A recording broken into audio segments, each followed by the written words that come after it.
Hello વિદ્યાર્થી મિત્રો, welcome to my channel. આજે આપણે શીખશું ધીસ। ધીસ એટલે શું થશે? આપણે આ હવે એનો ઉપયોગ ક્યાં ક્યાં થાય તો કે નજીકની વસ્તુ દર્શાવવા માટે, એટલે આપણે જે છે ધીસનો ઉપયોગ નજીકની વસ્તુ દર્શાવવા માટે આપણે ઉપયોગ કરશું। હવે એને આપણે કેવી રીતે પેટર્નમાં લખવું, એટલે કે કેવી રીતે એનું વાક્ય બનાવવું, તો એની માટે આપણને પેટર્ન આપેલી છે। This plus is plus a or a an plus object. હવે ધીસ આપણે સબ્જેક્ટ તરીકે યુઝ કરવાનું, પછી આપણે ટુ બી આવશે। ટુ બી એટલે કે આપણે ઇઝનો યુઝ કરશું, કારણ કે આપણું અહીંયા જે ફોર્મ છે ધીસ એ સિમ્યુલર ફોર્મ છે। એની સાથે ઓબ્જેક્ટના બેઝ ઉપર આપણને ખબર પડશે કે એ મૂકવું કે એ એન મૂકવું, અને માત્ર ને માત્ર ધીસ છે એ એકવચન માટે જ ઉપયોગ થાય છે। એટલે જ્યારે આપણે સેન્ટેન્સ આપણે સિમ્યુલર ફોર્મમાં યુઝ કરતા હોઈએ તો આપણે કોઈ નજીકની વસ્તુ બતાવવાની છે તો એની માટે આપણે ધીસ યુઝ કરવાનું હોય છે।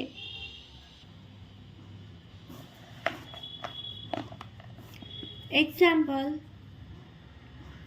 આ લાલ ગાડી છે, તો આપણે એનું ઇંગ્લિશમાં કરશું સેન્ટેન્સનું। આ એટલે આપણે નજીક છે અને એક જ ગાડી છે, એટલે આપણે ધીસ ઇઝ રેડ કાર। હવે રેડ કાર તો આપણે શું મૂકશું? This is a red car. આ ઘર છે, તો આ વાક્યનું આપણું ઇંગ્લિશ થશે ધીસ ઇઝ હાઉસ। હાઉસ માટે આપણે એ આવશે। આ ઝાડ છે, તો તેનું ઇંગ્લિશ થશે ધીસ ઇઝ ટ્રી। અ મૂકશું એટલે બોલાશે ધીસ ઇઝ અ ટ્રી।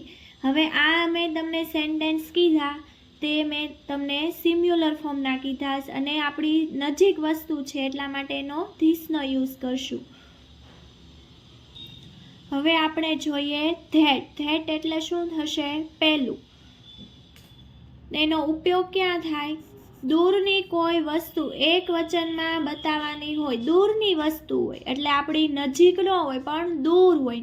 નજીક હોય અને એક વચન હોય તો આપણે ધીસનો ઉપયોગ કરવાનો હોય છે, પણ જો દૂર વસ્તુ હોય અને આપણે દૂરની વાત કરવાની હોય તો ધેટનો ઉપયોગ થાય છે। હવે એની પેટર્ન શું છે? That plus is plus a or a an plus object, એટલે કે ધેટ ટુ બીમાં આવશે ઇઝ, કારણ કે આપણે સિમ્યુલર ફોર્મ છે તો ઇઝ યુઝ કરવાનું હોય। એ or a N E object ઉપર ડિપેન્ડ કરે કે એ યુઝ કરશું કે એ એન। એની માટેના રૂલ્સ પણ મેં તમને આગળ વિડીયોમાં કીધેલું છે, જો ન ખબર હોય તો આગળના વિડીયો તમે જોઈ લેજો। હવે આપણે ધેટના એક્ઝામ્પલ જોશું। પેલું ઘર છે, એટલે આપણીથી દૂર ઘર આપેલું છે તો પેલું આપણે યુઝ કરશું। પેલું ઘર છે, હવે પેલું એટલે દૂર, મતલબ આપણે યુઝ થશે that is house. That is a house. પેલી કાળી બિલાડી છે, તો તેનું સેન્ટેન્સ થશે that is a black cat. પેલી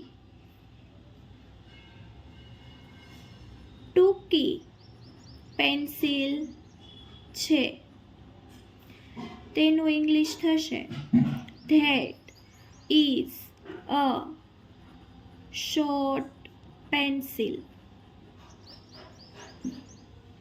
દૂર હોય એટલે મતલબ ફાર હોય તો ધેટ યુઝ કરવું, જો નજીક હોય તો આપણે ધીસ યુઝ કરવાનું. અને જે મેં તમને કીધું કે ધેટ કે ધીસ સિમ્યુલર ફોર્મ હોય તો ઇઝ જ આવે, અને સિમ્યુલર માટે જ તે આપણે ધીસ અને ધેટ યુઝ કરવાનો છે. ધીસ હોય એટલે કે આપણે નજીક હોય તો ધીસ આવશે, દૂર હોય તો ધેટ આવશે.